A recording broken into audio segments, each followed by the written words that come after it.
Bonjour Votre Excellence, et on voudrait savoir comment s'est passée cette aventure et comment elle aboutit.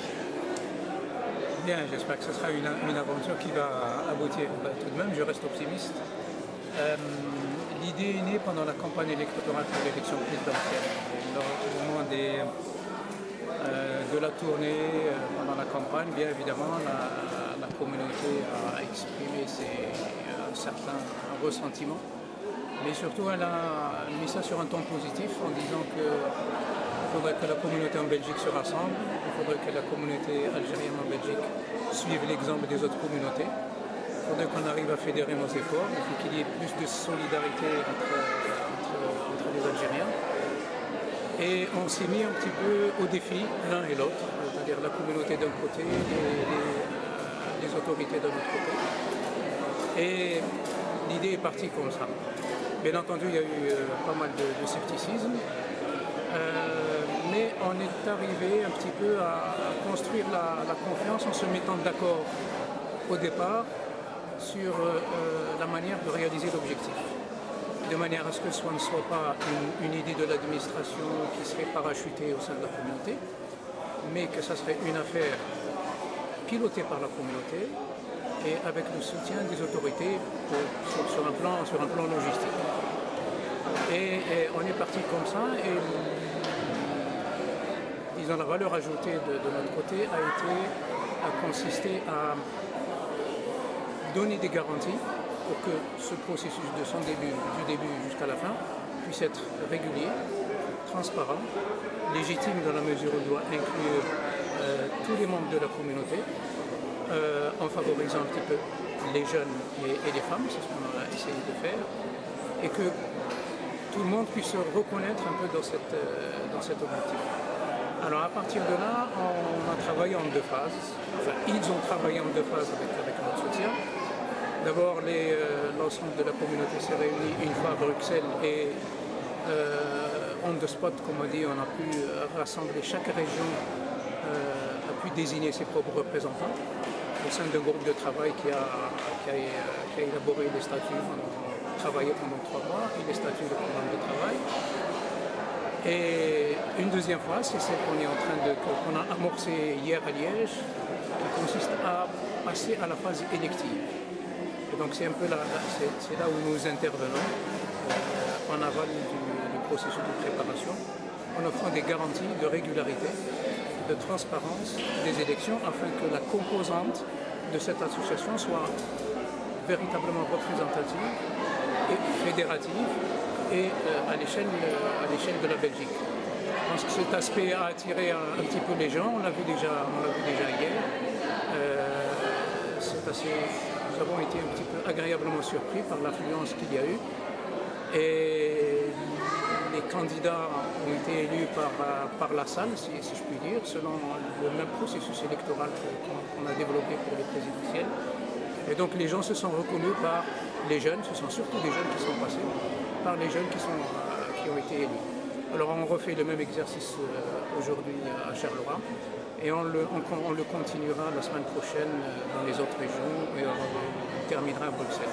Et le 5 juillet, Inch'Allah, j'espère qu'on pourra réaliser l'objectif de proclamation de l'association.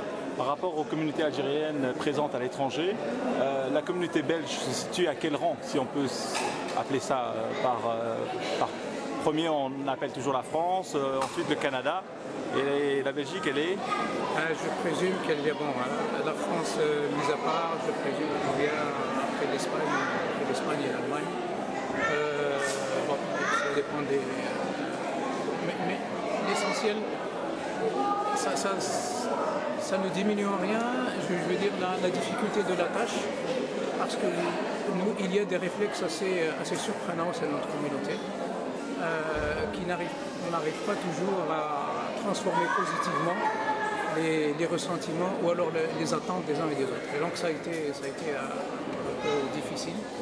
Bien, mais je dois dire que les membres du G47, on l'appelle comme ça, qui ont travaillé, ont eu aussi pour mission de relayer l'information, de faire un travail de sensibilisation, de manière à ce que ça ne soit pas une idée de laboratoire ou de caractère intellectuel, Et cela n'a pas été facile. Mais on a aussi bénéficié du soutien des associations qui gravitent autour des mosquées, des associations régionales. Et là, il y a eu apparemment un effet de mobilisation. La presse aussi, les médias, je dois dire, ont relayé aussi cette idée et elle est en train de prendre forme. Je pense que c'est important parce que la nouvelle génération qui est née ici en Belgique a besoin aussi de se reconnaître et de se retrouver par rapport à des associations crédibles qui organisent vraiment des événements importants. Vous allez vous retirer à la finalité du vote et donner place à donc, un président de cette association. Quel serait le message que vous auriez à lui adresser? Écoutez, il faudrait qu'il puisse être fédérateur. L'idée, c'est que tout le monde a encore à l'esprit, encore là maintenant, ce que l'Amicale a fait avec ses très bons côtés et aussi ses petits côtés. Mais les très bons côtés ont marqué un petit peu les consciences et c'est un peu ça qu'on veut recréer, mais sans que cela soit étatique ou institutionnel. Mais il faudrait qu'il y ait une prise en charge de la population. Et là, c'est une mission pour le président, mais aussi pour le conseil d'administration, c'est une mission importante. Et pour que cela fonctionne, pour que la chimie prenne en quelque sorte, il faut que les gens se sentent en confiance et surtout que les jeunes de la deuxième génération puissent être au courant de cette association. Autrement, on va retomber un petit peu dans les petites querelles d'antan. Mais de toute manière, ça a été clairement dit pendant les rassemblements qu'on a eus. Les anciens ont poussé les jeunes à s'impliquer parce que jusque-là, les gens s'observaient ou alors ils travaillaient chacun dans son quartier ou chacun avait son association. Mais une idée d'ensemble, une implication d'ensemble manquait. L'autre élément, et là sur lequel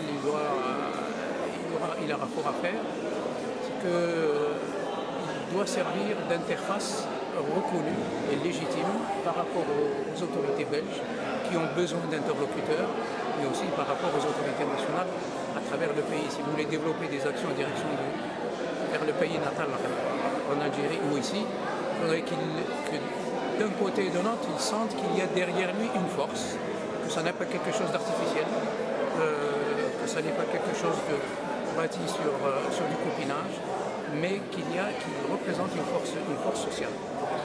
Troisième élément, c'est que, disons à moyen terme, il faudrait qu'on se mette dans les pas des autres communautés qui ont encouragé leurs concitoyens à entrer en politique, à intégrer des institutions belges.